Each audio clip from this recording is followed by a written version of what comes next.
For today's video mga kainday, yan talaga yung aking yung aking pagkakakilanlan yung for today's video mga kainday.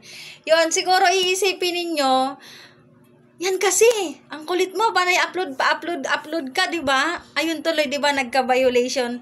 Pero naka-ready naman ako talaga na ayusin pag mga ganon kasi nga marami na rin naman akong pinanood na review tungkol sa ganyan. Ang ko lang talaga mga kainday, Diyos ko, nakakatakot pala pag na-experience mo yung mga violation na ganon. My God, talaga naloka ako. Yung una, naranasan ko, naalala nyo yung mga text post ko. Kumikita siya, may earnings siya, pero mayroon siyang kulay yellow na caution doon na hindi daw yun, limited lang daw yung yung earnings noon. Ganon. Parang ganon ang nakalagay. Tapos, yung kahapon nga na nangyari sa akin na nakalimited lang daw yung earnings ng video ko.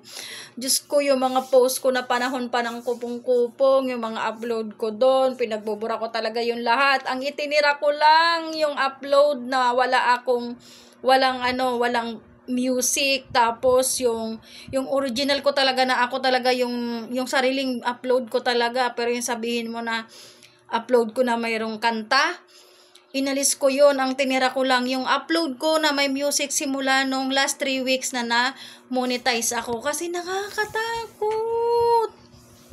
Yung upload ko na dun sa flood control, binura ko na din ngayong umaga nga kasi nga dahil nga dun sa hindi daw siya parang limitado lang yung yung earnings ng account ko. Pero hindi naman siya yung nag-red siya, alam mo yung ganun, parang may ganun lang siya na yellow.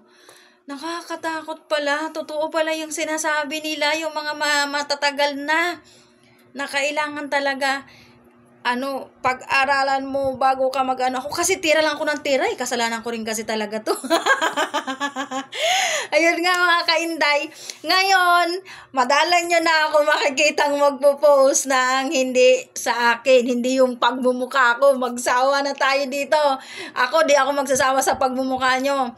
Siguro ang kailangan natin i-post lang talaga tulad doon, yung sinasabi ko nga sa inyo, yung mga ulam-ulam natin, kahit siguro pag kung anong tatrabahuin natin dito sa loob ng bahay, ipopost na natin kasi mauubusan tayo. Yun nga, ang hirap pala pag naka-experience ka nun, grabe yung kaba ko. Alam nyo ba, hindi ako nakatulog ng maayos. Talagang, sabi ko kahapon, kasi 2 hours ko nga siyang binura, diba? Sabi ko dun sa unang upload ko, 2 hours ako nagbura. Alam mo ba, Diyos ko, sabi ko hanggang kagabi iniisip ko. Tas di ko akalain, mayroon din ako ngayong umaga, yung sa blood control, pag view ko. Diyos ko, gano'n na naman, nakakatakot. Tapos, awa ng Diyos ngayon, okay na siya ulit, green na ulit. Dun sa monetization. So, ang kinakabahan na lang ako, yung sa payout, di ko alam kung yung payout ko doon nawala. So, kapag pinindot mo naman yung star, di ba may nakalagay doon star? Yung eligible ka na sa star. Pag pinindot mo doon, makikita mo na doon yung earnings mo. Pero yung payout ko, di ko nakita. Ewan ko kung anong nangyari. Basta abangan na lang natin mga kainday. Yun lang, maraming salamat at please lang iwasan din natin at mahirap pag nagaya kayo sa akin.